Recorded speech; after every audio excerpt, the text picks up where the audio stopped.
Calculer la limite de la fonction que vous voyez ici, e de x moins 1 moins ln de 1 plus x, divisé par 1 moins cosinus x. Donc on a un mélange, voilà, c'est un rapport où on retrouve au numérateur les fonctions exponentielles et logarithmiques, et au dénominateur on trouve une fonction trigonométrique. Alors avant toute chose, je vais la construire et puis je vais chercher le domaine. Ensuite je calculerai la limite quand x bien sûr tend vers 0 comme indiqué dans l'énoncé. Donc avant toute chose, je vais quand même mettre le domaine, avant toute chose, donc en passant bien sûr par l'analyse des conditions d'existence.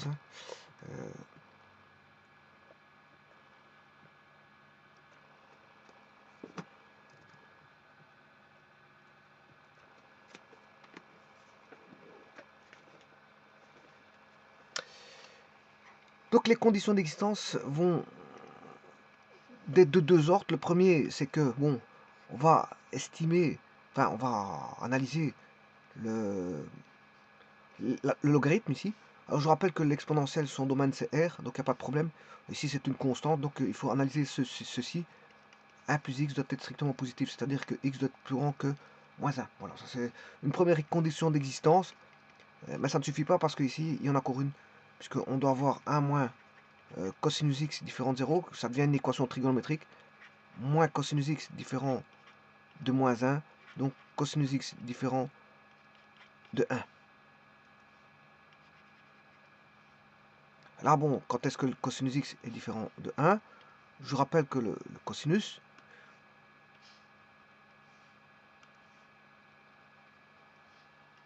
se présente comme ceci.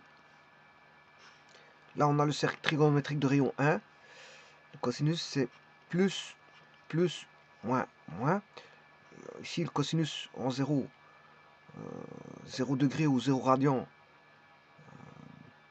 ça fait 1. Et là, le cosinus, il vaut moins 1 en pi ou en 180 degrés. Et quand on est en degrés, ben, ça fait 0. Ou en pi demi. Si vous travaillez en radian, en arc, en radian, eh bien, le cosinus de pi demi, ça fait 0.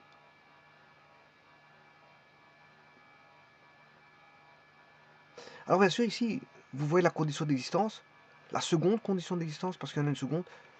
Cosinus x doit être différent de 1. Ça, c'est la condition d'existence numéro 2. C'est une deuxième condition d'existence, que je vais appeler tout simplement condition d'existence. Voilà, donc, quand est-ce qu'il est différent de 1? Voilà, quand est-ce qu'il est différent de ceci? Ouais, quand x est différent de 0 degré ou 0 radian. Si je travaille en radian, ben, ce sera 0 plus 2 capi.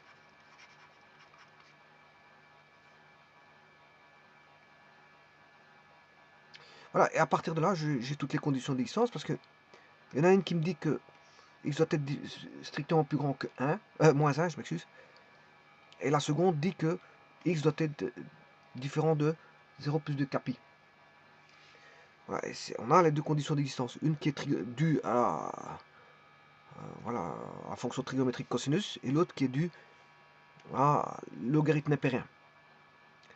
Donc si x doit être plus grand que moins 1 et x différent de 0 plus 2 capi, alors celle-ci c'est dû à la fonction trigonométrique, celle-ci au logarithme impérien, eh bien, c'est dire que le domaine, si je prends ces deux conditions d'existence, ben, il va commencer en moins 1, parce que ça doit être strictement plus grand que moins 1. Alors on peut prendre tout R, sauf bien sûr tout ce qui doit être différent de capi. Donc c'est l'ensemble là, je dois enlever cet ensemble là. Voilà, le domaine de la fonction c'est ceci, domaine de f. Donc elle est définie de moins 1 à l'infini, sauf pour des points les points qui sont différents de capi. Donc elle est discontinue si vous voulez. Discontinue. Elle n'existe pas en dessous de moins 1. Donc en d'autres termes, si je devais dessiner la fonction, ben, je vais dessiner la fonction exponentielle de x. Je soustrais 1. Je soustrais le logarithme népérien que je vais calculer, le x plus 1. Voilà, ça c'est la fonction au numérateur. Alors, voilà, c'est la fonction numérateur. Alors j'aurais pu le faire autrement. J'aurais pu faire la fonction exponentielle de x. Vous la connaissez. De ça, je peux faire f-1. Voilà. J'obtiens g. J'ai décalé tout d'unité vers le bas. Et puis je vais chercher la fonction logarithme népérien de x. Voilà. Et je peux rajouter à h x plus 1. Voilà, pour avoir ln de x plus 1. Et ça, c'est un décalage vers la droite d'unité de la fonction ln logarithme népérien. Et puis je fais la fonction g. Donc je prends ces deux fonctions-là, les deux dernières. Et je crois qu'il faut les soustraire ou additionner, je ne me rappelle plus. Soustraire. Il faut soustraire.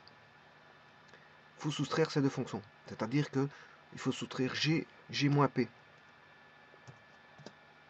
Voilà, et qu'on obtient q. Voilà, et ça c'est la fonction g moins p. On a juste soustrait ces deux fonctions.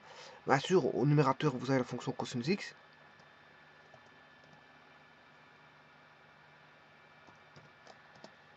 J'en prends son opposé, bien sûr, et j'additionne 1. Voilà, et maintenant, ce que je peux faire, c'est de faire la fonction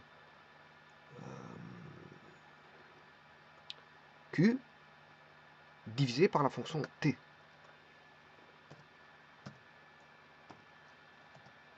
Voilà, et on a la fonction qui est définie de moins 1 non pris, voilà, à plus l'infini. Et bien sûr, en 2 capi, on ne prend pas à chaque fois les valeurs de capi.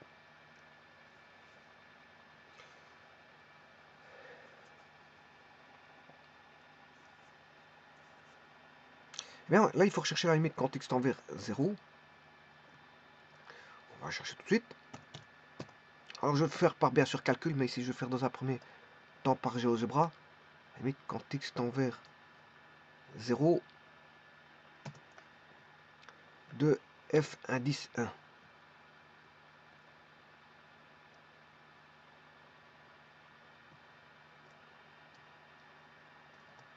Voilà, ça fera 2. Donc, c'est-à-dire qu'en 0, ça fera 2. Effectivement, on le voit. On le voit que en 0, ça fait 2. Donc, on a un point rouge, là.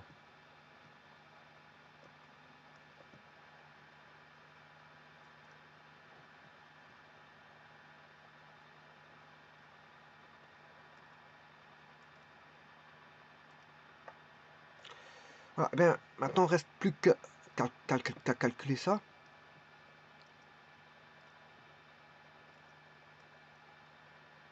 Donc, le domaine a été fait. Donc, on sait calculer la limite parce que la fonction, le point est adhérent à la fonction. En x égale 0, c'est adhérent. Ça adhère. Donc, je peux calculer la limite en ce point. Donc, l'adhérence, c'est simplement qu'on fait. On sait bien qu'elle est discontinue en ce point-là. Et qu'on peut voilà, faire un prolongement. Un prolongement pour pouvoir faire en sorte de calculer la limite. Eh bien, on va calculer la limite de ça.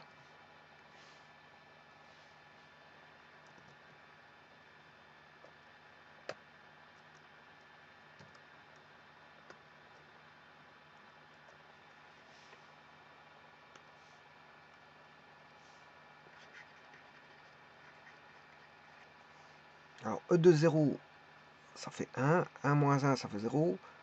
Moins ln de 0 plus 1, ça fait ln de 1, ça fait 0. Le tout sur cosinus de 0, ça fait 1. 1 moins 1, ça fait 0. Donc on a du 0 sur 0, c'est une forme indéterminée où on peut calculer l'hospital. Donc je dois calculer l'hospital.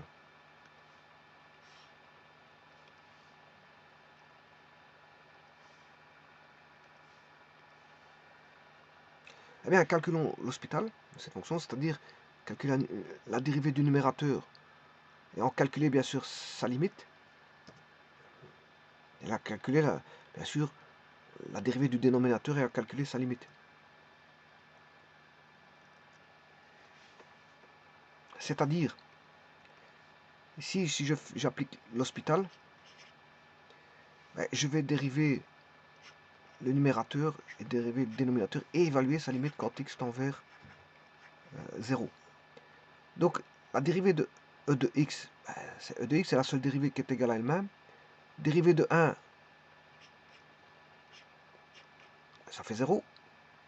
Et puis, il faudra dériver la dérivée de ln de 1 plus x. Voilà. Donc, je ferai les dérivées par après.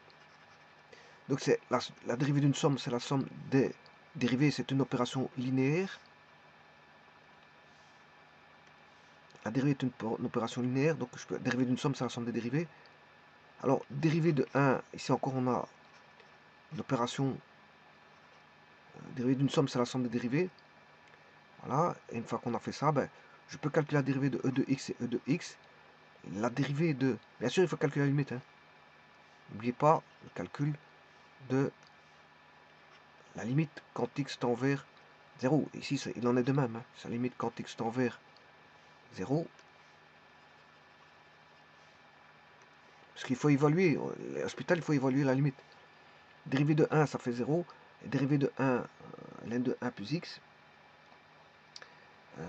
Ce qui fait, je rappelle, la dérivée de ln de f, c'est f' sur f. Donc il suffit de recopier le f et le mettre au dénominateur.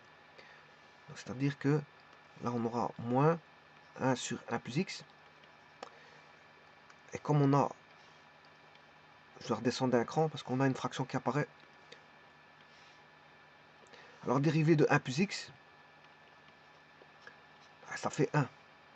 Ceci, ça fait 1. Donc, je vais renoter 1 tout court. Alors, dérivée de 1, ça fait 0. Moins. Dérivée de cos, c'est moins sin. Moins sinus x. Mais je rappelle que moins par moins, ça fait plus.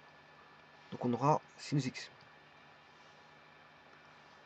Voilà. Et là, il y a une nouvelle limite à calculer. Je calcule ici e de 0, ça fait 1. 1 sur 1 plus 1, ça fait 0. Donc, 1 moins 1 sur sinus de 0. Sinus de 0, ça fait 0. On a 0 sur 0. On a encore une indétermination. Une seconde indétermination. Il faudra appliquer une seconde fois l'hospital.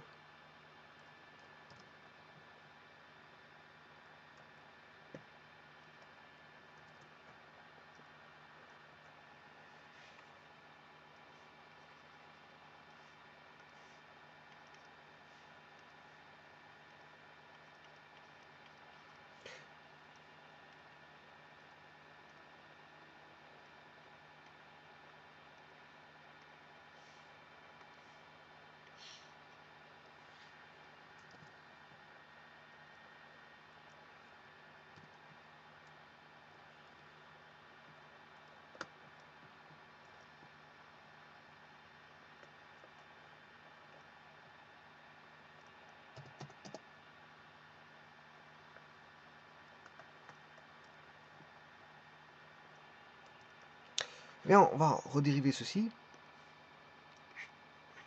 E de x moins 1 sur 1 plus x. Dérivée de sinus x. La limite quand x tend vers 0. C'est la limite quand x tend vers 0 de e de x dérivée. Moins 1 sur 1 plus x. Dérivé sur un dérivé de sinus x. Alors, dérivée de e de x, c'est e de x.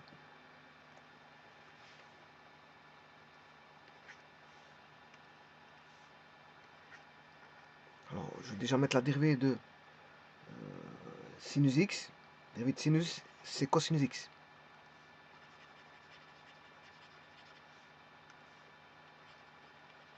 Moins. Alors, la dérivée de 1 sur 1 plus x, on peut faire f sur g. Ou alors, je peux calculer, soit je fais f sur g,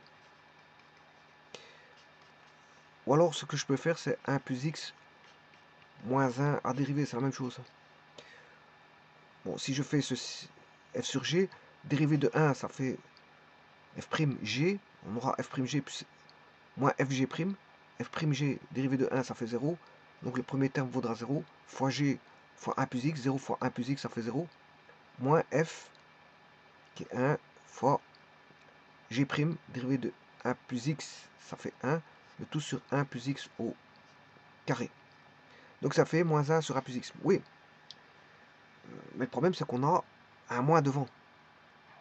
C'est pas un problème, hein, c'est juste pas un problème. Donc là on aura un moins. On a un moins, mais là on a un moins. Si, ça fera un plus. Ça fera un plus. Donc, ça revient à faire plus. Plus 1 sur 1 plus x au carré. Alors je remplace par 0. E de 0 ça fait 1, plus 1 plus 0 ça fait 1, 1 au carré ça fait 1 sur 1 ça fait 1. Cosinus de 0 ça fait 1, donc on a bien 2 sur 1, ce qui fait 2. La limite fait bien 2. La réponse c'est 2. Et donc c'est ce qui a été trouvé sur GeoGebra. Alors la limite fait bien, on a une tendance vers 2. Je vous remercie.